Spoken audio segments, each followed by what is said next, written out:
Dynamic spill range பயன்படுத்தும் போது text ஸ்ப்ளிட்டில் வந்து எரர் வரும். அந்த எரர் வந்து எப்படி தவிர்க்குதா அந்த வீடியோவில் பார்க்க போகிறோம். இப்போது டெக்ஸ்ட் ஸ்ப்ளிட்டு கொடுங்க.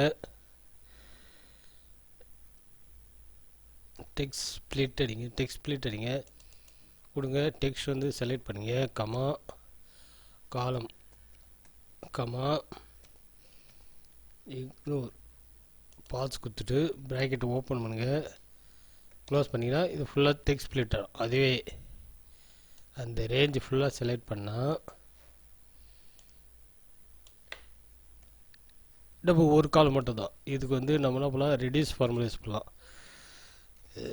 ரெடியூஸ் கொடுத்துங்க. ஃபஸ்ட்டு வந்து எம்டி, ரெண்டாவது ரேஞ்ச் வந்து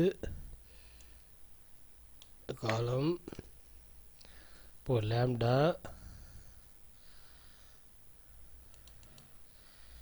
ஏ பி ரெண்டு கொடுத்துங்க. வி ஸ்டாக் யூஸ் பண்ணுங்க.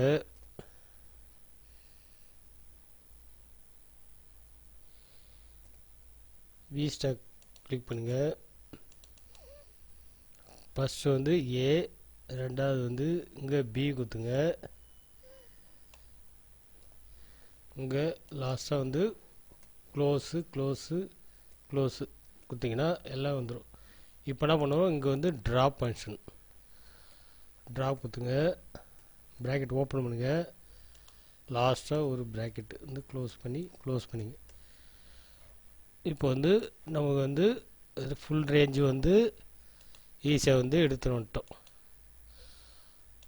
ஓகே ஃப்ரெண்ட்ஸ், இந்த வீடியோ பிடிச்சா கமெண்ட் பண்ணுங்கள், லைக் பண்ணுங்கள், மற்ற ஷேர் பண்ணுங்கள். தேங்க்ஸ் ஃபார் வாட்சிங்.